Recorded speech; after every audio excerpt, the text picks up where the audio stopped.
Hey, let's talk about EcoDiesels and reliability and the main points that can kill an EcoDiesel engine. There's a lot of bearing failures. There's a lot behind those bearing failures, but there's a couple items that are just, they get in your way and they can cause an engine failure. First thing that typically happens is the engine oil cooler starts mixing coolant with the engine oil, and if you're not paying close attention to the coolant reservoir, it'll overheat the engine eventually, and at that point, a lot of dealers are they will quote a new engine at that point. So that's something you definitely want to avoid. I changed out the engine oil cooler.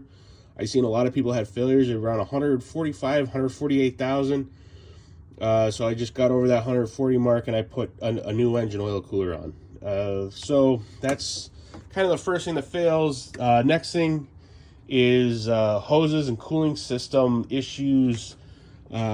So you have a hose that is under the intake manifold for the turbocharger.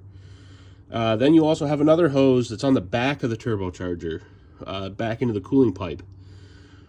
You should change those out. There's a hose that's on the engine oil cooler that kind of joins that turbo pipe. That should be swapped out. There's an EGR hose that should be swapped out. So you have 4 hoses there that should be changed. I would say in the area about 140. If you want to let it go to 150, sure. Engine water pumps, they seem to go at about past the 150 mark. Mine went to 180 and it started leaking when I would shut it off. So it's coming out of the weep hole. It's kind of how the weep hole works. You have a bypass pipe back in there. You probably, it wouldn't be a bad idea to have one just sitting around in your toolbox if you want to order one. It goes along with the water pump replacement. I would change out the water pump and the thermostat. If you can go with Mopar parts, they do cost about triple the Chinese water pump. But some people have had issues with pretty much, I think, all these water pumps. The ones that are $150, they're all the same, I think.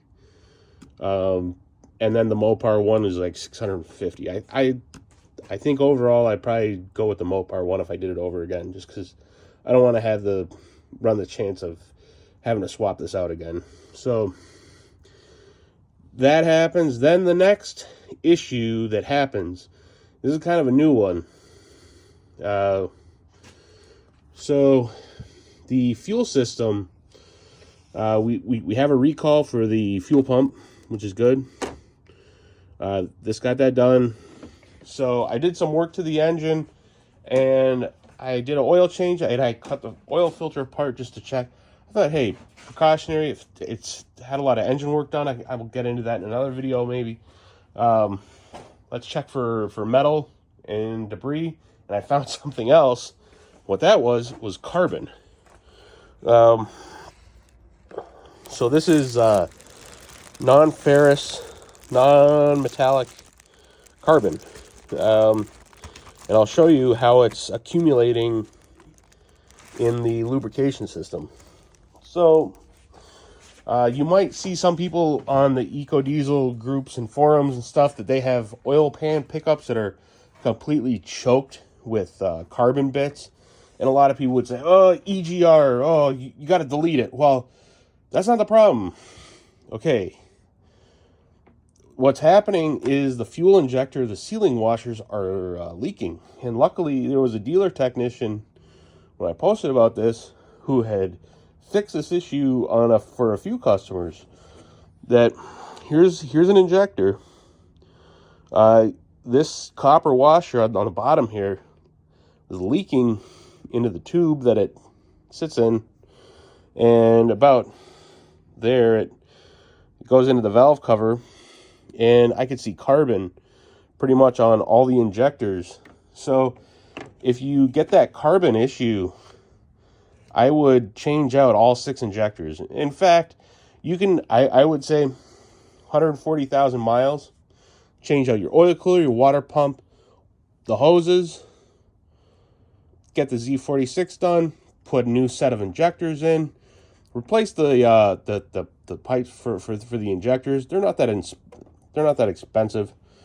Put new coolant in it, and your EcoDiesels should run past 200,000 miles without issue on this side. The emission stuff, hey, whatever, do whatever you need to do there, but this stuff, you want to keep your engine running. Whatever happens in the exhaust, that's just check engine lights and sensors. So hopefully this gave you some information on a couple things you can do to keep your EcoDiesel in good condition. So all the best.